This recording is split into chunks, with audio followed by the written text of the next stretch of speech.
Pekín. Si China es una amenaza, entonces ¿qué son algunos miembros del G7? La portavoz de la Cancillería china respondió a las críticas a su país lanzadas en la reciente cumbre del Grupo de los Siete en Japón. La portavoz de la Cancillería china, Hua Chunying, rechazó las declaraciones de algunos miembros del Grupo de los Siete, G7, de que Pekín representa la amenaza mayor a la seguridad y prosperidad global y defendió el papel que desempeña su país en la economía y la seguridad mundial. China es el motor número uno de la economía mundial, contribuye a un mayor crecimiento que los miembros del G7 combinados, el principal socio comercial de más de 140 países y el segundo mayor contribuyente a la financiación de las operaciones de mantenimiento de la paz de la ONU, escribió la vocera en Twitter. Acentuando que al mundo real no se le lavará el cerebro ni se le engañará, Hua planteó que si China es una amenaza, entonces ¿qué son algunos miembros del G7 que van a la guerra contra estados soberanos, derrocan gobiernos extranjeros legítimos, abandonan tratados multilaterales y coaccionan a otros países para que rompan las cadenas de suministro? Citando a dos autores estadounidenses, la portavoz recordó que Estados Unidos protagonizó decenas de operaciones de cambio de régimen en otros países a lo largo de la segunda mitad del siglo pasado.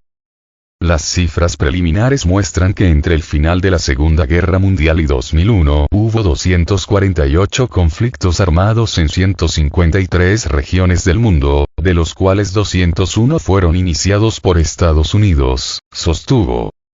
Asimismo, la vocera china publicó una imagen que muestra la proporción real de los países del G7 en el mundo y que, según ella, evidencia que no tienen el derecho moral de hablar en nombre de toda la humanidad.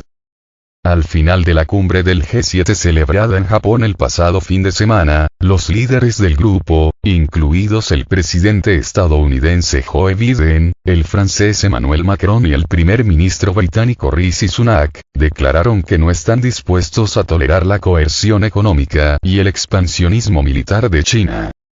China plantea el mayor desafío de nuestra era a la seguridad y la prosperidad mundiales, son cada vez más autoritarios en el interior y asertivos en el exterior, afirmó Sunak.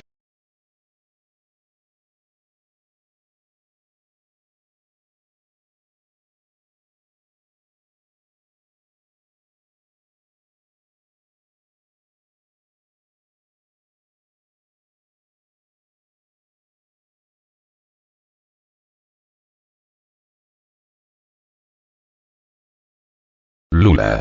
Zelensky es mayor de edad y sabe lo que hace, pero Biden no ayudará a resolver el conflicto. El 21 de mayo, el presidente brasileño, Luiz Inácio Lula da Silva, debería haber tenido una reunión con el presidente ucraniano, Volodymyr Zelensky. Sin embargo, no se realizó. Según Lula, el mandatario ucraniano llegó tarde a la reunión bilateral y no se presentó. Luiz Inácio Lula da Silva afirmó que la reunión estaba prevista para las 15:15 hora local, pero Zelensky no se presentó.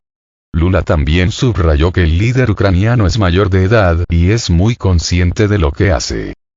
El hecho es muy simple, yo tenía una bilateral con Ucrania aquí en esta sala.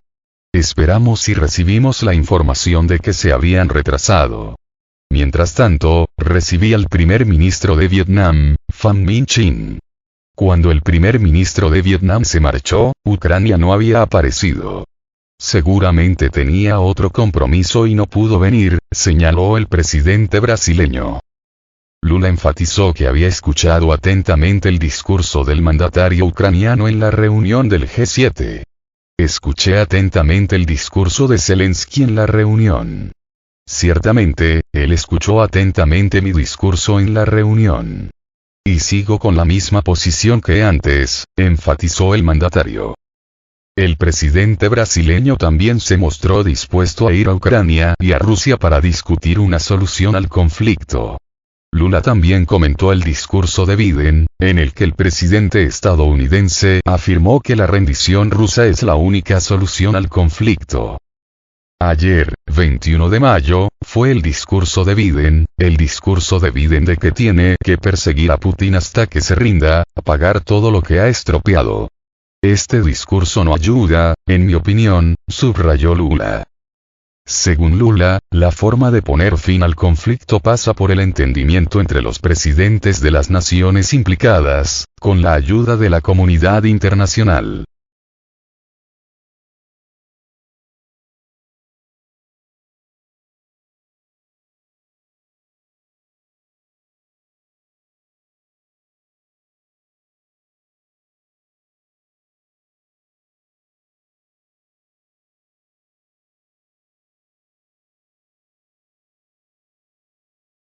Estados Unidos asegura que enviar aviones F-16 a Ucrania es una prioridad.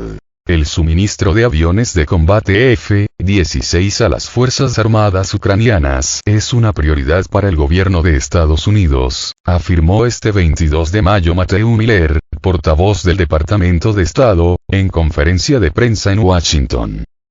No tengo ningún anuncio sobre cuándo o cómo ocurrirá eso, o de qué países vendrán los F-16.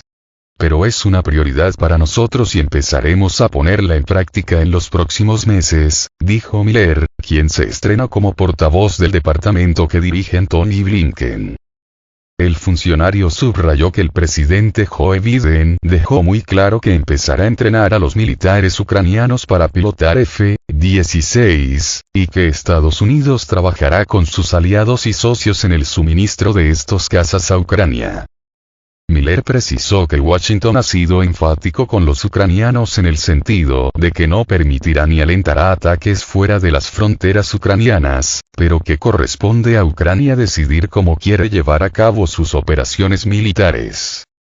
El vocero del Departamento de Estado resaltó que, tras la cumbre del Grupo de los 7, G7, en Hiroshima, se acordaron nuevas sanciones contra Rusia y se refrendó el compromiso de seguir apoyando a Kiev el tiempo que sea necesario.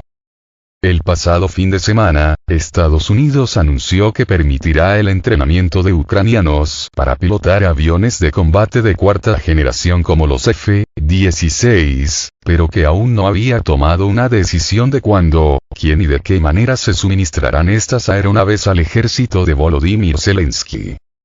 Desde hace semanas, el primer ministro de Reino Unido, Rishi Sunak, había expresado su interés de proporcionar este tipo de aviones al régimen de Kiev, como ha insistido el presidente Zelensky. Biden dijo recientemente que tenía las garantías del propio Zelensky de que no se usarán los aviones en territorio ruso.